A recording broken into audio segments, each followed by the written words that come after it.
Hello children, welcome back once again. So today we will start with intermediate goods.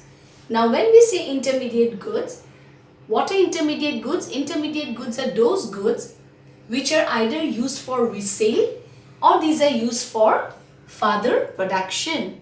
In other words, intermediate goods are still within the production boundary. That means processing is still going on. Either it is used for resale or it is used as raw material in further production. So that is how we define intermediate goods. Now some features of intermediate goods. Intermediate goods are brought by one production unit from the other. That means when these are bought by one production unit from the other, how is it used? It is used as raw materials. So it is still within the production boundary. We cannot consider them as final goods. Next is, intermediate goods always have a derived demand. That means the demand for the intermediate good occurs only when there is a demand for final good. Say for example, if we are saying that maybe sugar is an intermediate good, alright, I have some stock of sugar and that sugar is an intermediate good. The demand for that intermediate good sugar will rise when there is a demand for more ice creams or more sweets in the sweet shops. Okay, so it always has a derived demand and their demand comes from the demand for the final goods. Next is durable goods. Now you see, when we are talking of durable goods are a kind of final goods. Which are these durable goods? Let's take some example. Trucks or vans, okay, or lorries. Alright, these are some durable goods. Now but then these durable goods, if it is used by government, if it is used by the government for defense services, then those are always considered as intermediate goods. For example, if I buy a lorry, if I buy a van, that will be final good for me because it is for final household consumption.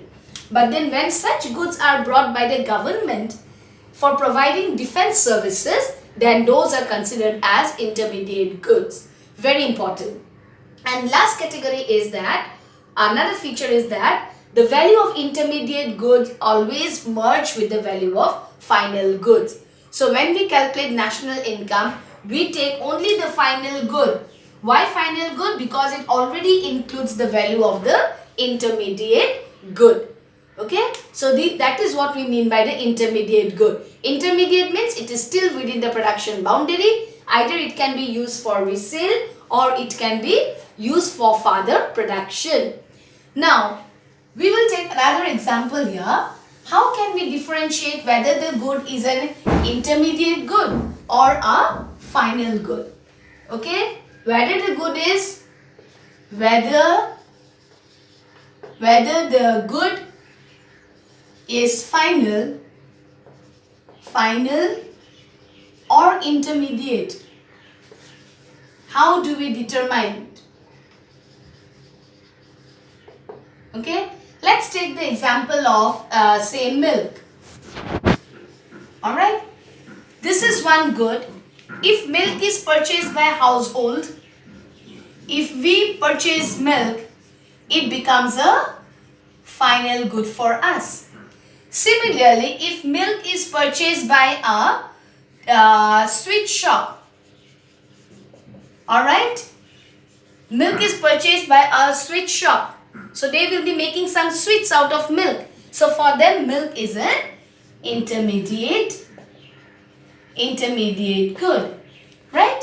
So again, like we discussed about capital goods and then consumption goods, similarly, when we are talking about the distinction between intermediate and final good, the distinction where the demarcation is, it depends upon the end use of the product. Alright, it depends upon the end use of the product. Alright, suppose I have some sugar and then people are buying the sugar from me, some sweet shops take sugar, ice cream factory is taking sugar.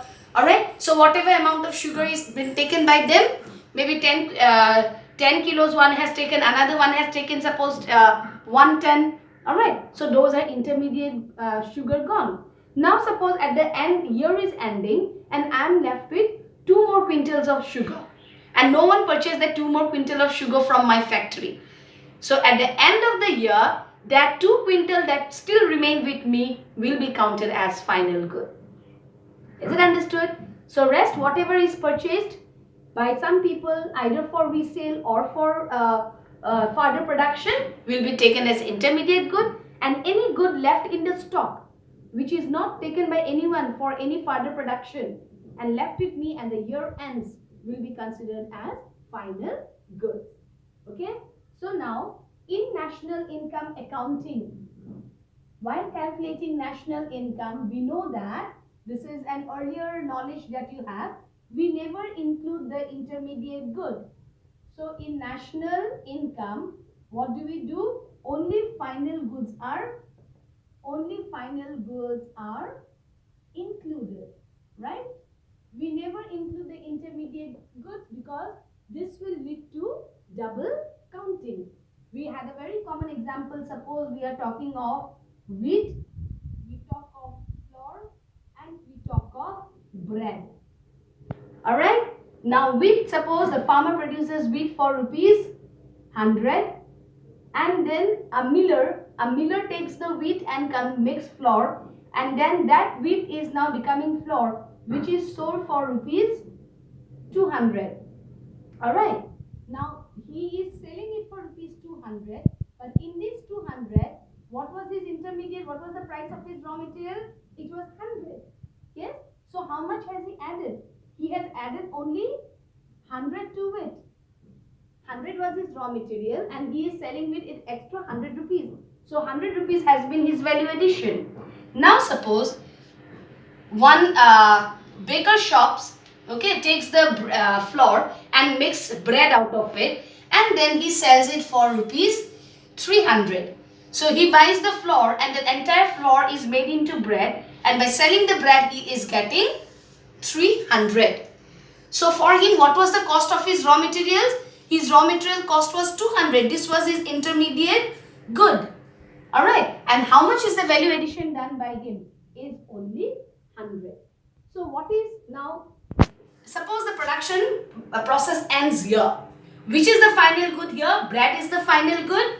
The final good, bread is the final good, and what is the value of the final good? It is 300. Yes, but then if we start counting raw materials, if we start counting like this, how much we will get? 300, 500, 600. And every time I am counting the value of wheat in every process of every stages of production. So we are committing the mistake of double counting. Alright. So what is the final good? Only we will take the price of the final good. Or we can go for the value addition. First 100. How much has he added? Again he has added 100. How much has he added? He has also added 100. So the total is 300. Either we take the value addition being made at each stage of production, or we take the price of the final good. Okay, so every time if we keep on counting this way, what we will do? The value of wheat is counted in this stage also. The value of wheat is counted in the third stage also, and we are committing the mistake of double counting. Alright, so that is why in calculation of national income, we include only the value of final goods. Okay, so that's all for today. Thank you.